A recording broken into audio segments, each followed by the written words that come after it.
vraies voix Sud Radio. C'est le Top Clic. Bonsoir Félix. Bonsoir tout le monde. Et les responsables de la France Insoumise sont vent debout contre une caricature de Daniel Obono. Le dessin de Charlie Hebdo représente la députée de Paris face à des otages israéliens du Hamas. Et ce commentaire écrit en grosses lettres à côté du dessin: Gaza, Israël, la paix c'est possible, la France échange Obono contre les otages israéliens. Levée de bouclier immédiate dans les rangs insoumis.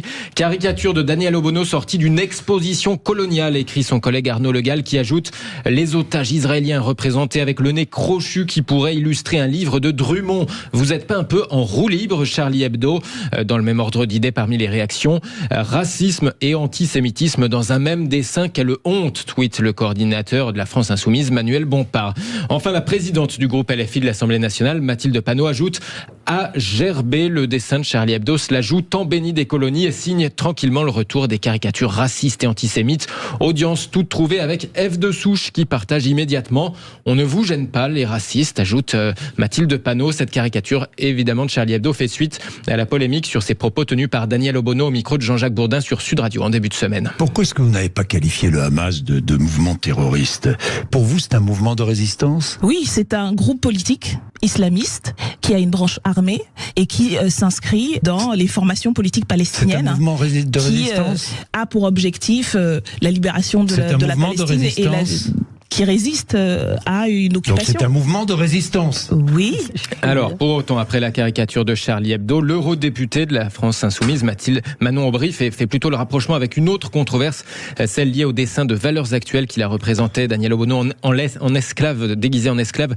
Immonde dessin antisémite, raciste, ma collègue Daniel Obono, une nouvelle fois ciblée après l'intolérable caricature de Valeurs Actuelles, écrit Manon Aubry. Elisabeth Lévy, vous avez vu la caricature? D'abord, il faut se réjouir que les insoumis se préoccupent d'antisémitisme. Je crois que on les entend pas si souvent sur ce sujet. J'en suis tout à fait charmé. Non, alors c'est intéressant parce que vous avez vu le dessin.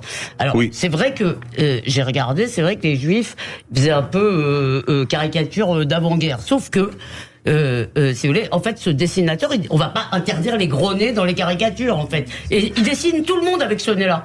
Il fait des nez comme ça à tout le monde. Quant à celle de Daniel Obono, dont on a lu partout qu'elle était négrophobe, si vous voulez, non, c'est pas, elle ne caricature pas, elle caricature Daniel Obono, parce qu'une caricature, c'est une caricature. Moi, on a déjà fait des caricatures de moi, j'étais pas Jojo, si vous voulez.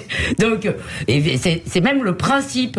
Donc, les susceptibilité, les contre-feux, voilà. Je vois pas où elle racisme. Mais il y a des choses iconiques qu'on peut pas faire. Vous pourriez pas employer un pyjama rayé, mais moi, je vous assure, il faut faire attention, même. Je le dis, arrêtez aussi de voir de l'antisémitisme partout. On a le droit d'acheter le talon à un gros nez. C'est le texte. En plus, l'idée d'échanger Daniel Obono contre des otages sous forme de blague, c'était. Mais moi, je suis assez d'accord. C'était une bonne blague. Qui sème le vent récolte la tempête. Franchement, les propos de Daniel Obono ont tellement choqué, je crois, à peu près tout le monde que, voilà. Moi, je suis pas fan de caricatures en général, mais là, franchement. Il paraît qu'on n'a jamais connu un tel nombre de vues. Ah oui, je crois qu'on est à 13 millions, il me semble. Il paraît qu'on n'a jamais connu ça. 13 millions, c'est énorme.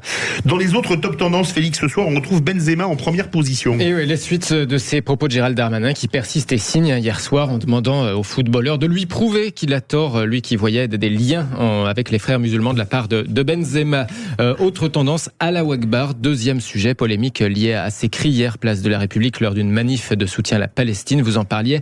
Et puis les Alpes-Maritimes aussi parmi les sujets discutés, évidemment. Bon, les Alpes-Maritimes qui échappent au pire 3 ans après la tempête Alex, des dégâts matériels, en tout cas par exemple ce pont provisoire ou ces bus emportés par les flots. Merci.